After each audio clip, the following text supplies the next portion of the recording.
Kita cerita santai aja ya, sambil smoke. Yang penting kita evakuasi si Jo dulu. Burung berbunyi, bersuara ya, diiringi semua binatang lain. Penerangan seadanya cuma. Jumpa lagi bersama saya.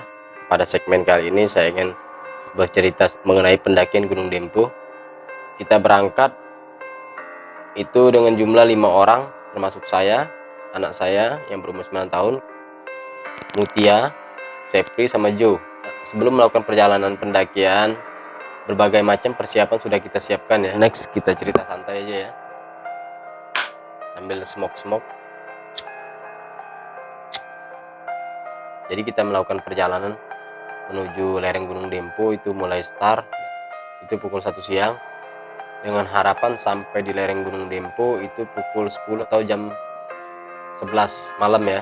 Pada saat melakukan perjalanan menuju kota Pagar Alam ya, kita mendapatkan halangan pertama itu kebocoran tangki fuel mobil pada saat melakukan pengisian di SPBU. Aja waktu itu tidak ada percikan api ya, fuel itu sambil berceceran. Hanya kita prepare selama 2 jam ya. Hanya kita next lanjut perjalanan sampai di Lahat, kota Lahat. Kita mengalami halangan yang kedua itu kemacetan jalan, sehingga membuat kita harus benar-benar rest area ya, berkilo-kilometer. Akhirnya malam itu kita tidak bisa jalan, lanjut besok siang sekitar pukul 1 ya, baru bisa jalan. Sampai di lereng Gunung Dempo pukul 4 sore ya, dan tidak sengaja kebetulan bertemu dengan teman saya yang sedang melakukan pelatihan. Akhirnya kita gabung di situ saat 1 malam di basecamp pendakian via Kampung 4 ya. Di keesokan harinya kita mulai start awal pendakian itu jam 9 pagi ya, pagi dari basecamp pendakian pintu rimba dan shelter 1. Kita sampai di shelter 1 itu pukul 12, sekalian kita isoma ya. Alhamdulillah trek masih adaptasi ya, belum terlalu terjal ya konturnya. Lanjut menuju shelter 2. Dalam pendakian dari shelter 1 ke shelter 2 ini cukup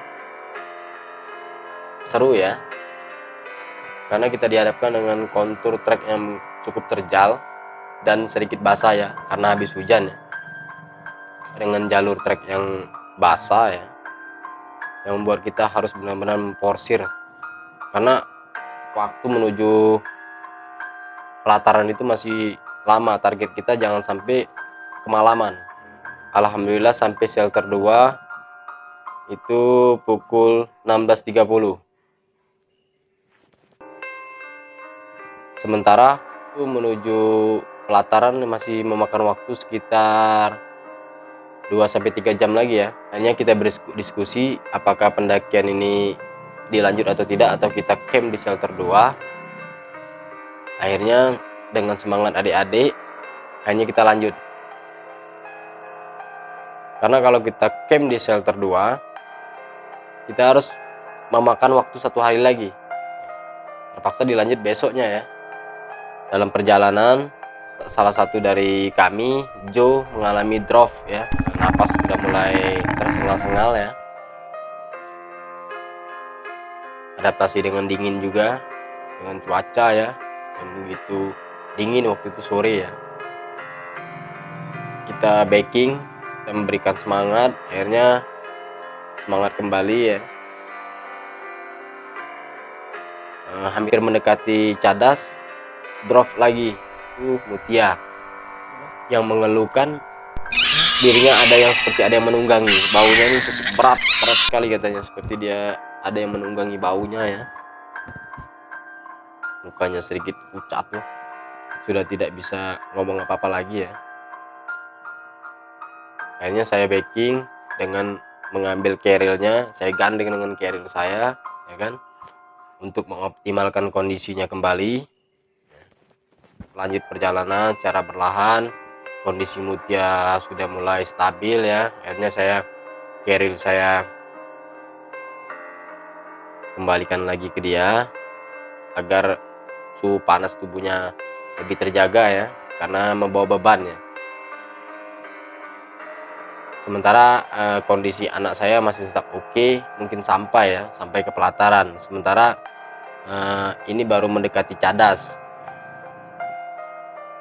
Jadi waktu itu jam 6 sore. Jam 6 sore itu mencekam sekali, kondisi yang mencekam sekali. Kondisi sudah mulai gelap waktu itu ya.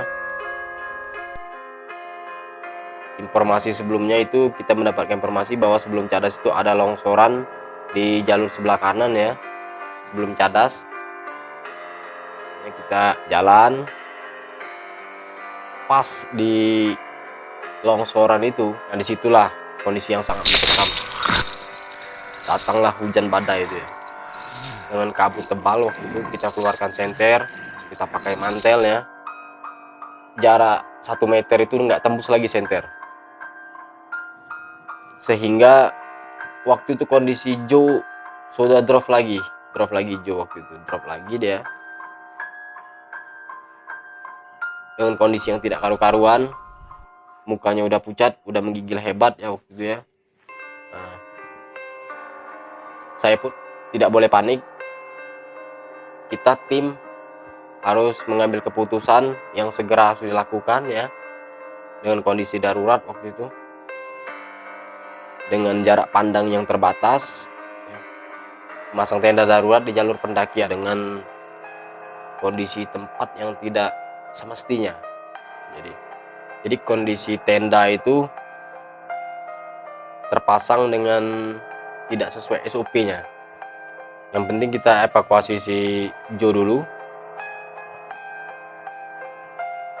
Di tengah badai, hujan dan kabut itu kita memasang tenda dengan sigap ya. Saya berteriak kepada adik-adik harus selalu bergerak dan bergerak. Sementara Joe yang sudah menggigil hebat ya kan, saya terus memberikan semangat sampai saya melontarkan kata-kata waktu itu, kalau tidak mau masuk kantong warna oranye, kita harus lawan kondisi ini. Akhirnya yang lain tersentak, Joe masih tetap menggigil ya kan. Nah, sepertinya dia sudah hampir kena hipotermia ya, karena tidak merespon lagi.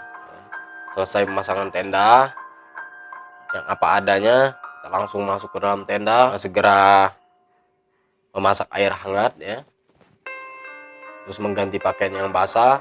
Kondisi itu kita ganti, langsung diselimuti sleeping bag ya kan, jangan sampai dia mengalami kehilangan kendali ya. Kita terus mengajak nyambung mengobrol waktu itu, diajak ngomong terus, jangan sampai dia mengantuk ya, jangan sampai dia tertidur ya, karena kita pegang suhu tubuhnya itu sudah cukup dingin ya. Alhamdulillah kondisi Joe waktu itu berangsur membaik ya, dengan suhu tubuhnya sudah mulai hangat. Jadi kondisi malam itu yang paling kita takutkan adalah longsor susuran, karena waktu itu kita tepat berada di atas longsoran. Jadi ini punggungan ya, ini longsoran ya, kita berada tepat di atasnya. Itu sekitar berjarak cuman 3 meter ya, 3 meter dari longsoran itu. Karena kita tidak bisa memaksa lagi untuk berjalan turun maupun naik, karena kondisi yang tidak memungkinkan, karena jalurnya begitu terjal ya. Akhirnya kita ambil tindakan darurat itu. Sepanjang malam kita berdoa, berharap kepada Yang Kuasa agar tidak terjadi apa-apa malam ini ya. Kondisi badai dan hujan itu terus, sehingga kita harus bergantian ya istirahat pada malam itu ya. Yang paling tidak tidur itu saya sama Sepri ya, jaga ya, karena kita merasa bertanggung jawab, yang paling tua di antara mereka ya.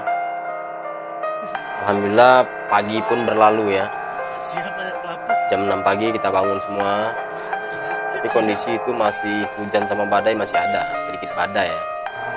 Hujan tapi datang terus. Sehingga kita tidak bisa keluar tenda ya. Hanya kita tunggu sampai hujan reda. Itu sekitar pukul 12 siang udah mulai reda ya, akhirnya kita packing. Kita isoma untuk melakukan persiapan pendakian menuju pelataran. Kita lanjut, kondisi menuju pelataran atau Dempo itu berjalan dengan lancar ya, cuman kita dihadapkan dengan trekking di cadas yang itu cukup licin waktu itu. Kita harus ekstra hati-hati jangan sampai terpleset ya di jalur cadas. Kalau sempat terpleset, aduh, fatal. Ziarah ke makam perintis ya sebelum menuju Top Dempo. Nah, pada saat nyampe di Top Dempo itulah tangis haru pecah. Mutia ya kan, merasa bersyukur di situ karena dengan rintangan, dengan segala halangan yang dihadapi, bisa next ke Top Dempo ya. Di situ melakukan sujud syukur karena pendakian perdananya ya. Alhamdulillah anak saya sehat, sempat mengumandangkan azan juga di Top Dempo. Kita turun ke pelataran, kondisi yang berkabut ya di pelataran waktu itu sampai sekitar pukul jam 3 sore ya. Akhirnya kita cari tempat untuk camp, karena di esokan harinya kita harus naik ke Merapi rencananya. Sekitar pukul 16.30 ya sore itu cuaca cerah ya. Top Dempo dan Merapi itu semuanya terbuka ya. Mudah-mudahan kita berharap mendapatkan cuaca seperti itu ya. Hanya jam 8 pagi kita melakukan pendakian ke Merapi dengan kondisi cuaca yang cukup cerah. Kita berharap mudah-mudahan dapat melihat kawah ya. Hanya kita naik 1 jam dari pelataran ke Merapi sampai di kurang lebih jam 9 ya. Jam 9. Namun kondisi puncak Merapi waktu itu masih terselimut kabut. Kita tunggu di puncak Merapi itu 2 jam berharap kondisi cuaca cerah ya. Alhamdulillah kita bersyukur sudah diberikan kesempatan berdiri di atas dengan ketinggian 3159 meter di atas permukaan laut. Turun jam 11 ke pelataran ya. Target kita sebelum malam gelap kita sudah sampai di titik awal pendakian. Pada saat kondisi turun itu ada satu kejanggalan lagi ya. Mutia bercerita dia mendengar suara anak ayam ketika camp di pelataran ya. Saya bilang ke dia, sudah jangan terlalu banyak berhalusinasi, simpan aja dulu ceritanya. Kondisi si Jo kan di depan waktu itu, di depan. Rupanya kita nggak sadar ngikuti si Jo. Saya dan Sepri waktu itu tersentak. Sepertinya bukan jalur ini yang kita lalui. Akhirnya kita berhenti sejenak, menganalisa kondisi jalur ini. Rupanya memang benar, sudah lewat sekitar perjalanan turun itu setengah jam ya. Entah jalur kemana itu. Akhirnya kita balik lagi ya kan, mengikuti tanda Al-Mahalul Husna. Trek yang begitu licin, kita harus ekstra hati-hati ya. Kita dihadapkan hujan waktu itu di bawah shelter 2 kalau nggak salah, perjalanan menuju shelter 2 ke shelter 1 itu kondisinya hujan ya, kondisi hujan. Nah, kita harus ganti baju, pasang mantel kembali ya. Untuk sampai ke titik awal pendakian itu tidak mungkin sampai ya sebelum malam ya, karena pukul 5.30 itu kita masih berada di shelter 1. Oke, kita next buru-buru. Penerangan sudah kita siapkan, sudah kita keluarkan ya. Kebetulan penerangan waktu itu kita bawa 3 ya, dengan headlamp itu udah terpakai 2 habis, tinggal 1 lagi ya. Makanya kita mengejarkan jangan sampai kemalaman. Untuk handphone semua drop di jalur pendakian di bawah shelter 1 itu yang menuju pintu rimba. Itu kondisi jam 6 kalau nggak salah, jam 6 mau gelap itu. Tiba-tiba ada satu, kondisi sebelumnya itu senyap, sunyi. Satu burung berbunyi, bersuara ya, diiringi semua binatang lain waktu itu. Semua binatang bersuara. Ada yang entah apa-apalah ya, ada yang raungan ya kan, meraung. Jadi merinding. Jadi sempat saya terdengar kondisi raungan waktu itu, ada suara raungan ya. Tepat berada di sebelah kanan saya di jalur pendakian. Entah adik-adik mendengar atau tidak, intinya saya komandokan ke adik-adik tetap fokus ke depan. Sambil berdoa memohon kepada Yang Kuasa agar semua lancar dan diberi kekuatan ya. Fokus, tetap fokus. Pada saat itu kondisi sudah gelap, sudah mulai gelap ya. Sampai kita harus melosot di jalur pendakian waktu itu dengan menggunakan penalaran ya. Dengan penerangan seadanya cuma satu, waktu itu headlamp. Jadi kalau kondisi saya di depan tidak mungkin, di belakang tidak mungkin, yang megang headlamp ya. Jadi putuskan saya berada di tengah-tengah waktu itu. Jadi 2 di belakang, 2 di depan. Jadi depan dulu jalan, saya senter ya, 2 maju sekitar 10 langkah ya. Saya suruh berhenti, saya maju lagi, harus saya senter lagi yang belakang ya. Terus bergulir seperti itu ya kan. Itulah yang menghambat perjalanan kita turun. Akhirnya di situ kondisi yang mencekam sekali, sampai badan kita ini lumpur semua. Karena di jalur pendakian itu cukup terjal ya. Pokoknya luka atau apapun tidak terasa lagi. Yang penting kita sampai ke titik awal pendakian waktu dengan selamat. Itu harapan kita. Walaupun kondisi yang cukup drop gitu ya. Saya lihat di wajah adik-adik sudah drop, tapi alhamdulillah semangat terus. Ya, semangat.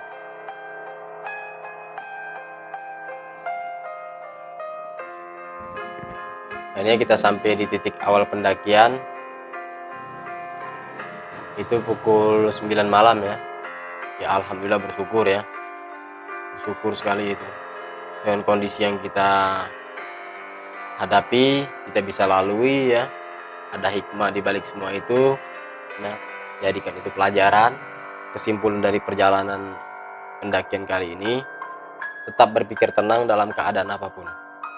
Ya akhirnya kita berkumpul di resort, istirahat dan bercerita. Apa-apa yang dilihat, didengar, semuanya terungkap di situ. Ya kan? Ada yang mendengar suara ini, ada yang merasakan ditunggangi baunya, ya kan? Ada yang mendengar suara seperti genderuwo dan bermacam-macam. Ya kan? Semoga yang menonton video ini bisa menjadikan pelajaran ya. Ini manajemen pendakian itu harus benar-benar matang ya. Dan yang paling penting adalah izin keluarga, itu paling penting. Kondisi seperti ini terkadang itu memang unsur alam ya, unsur alam. Adapun unsur mistisnya, yang berbau mistisnya ya kan, tapi kita ambil hikmahnya saja. Wal taufiq wal hidayah. Wassalamualaikum warahmatullahi wabarakatuh.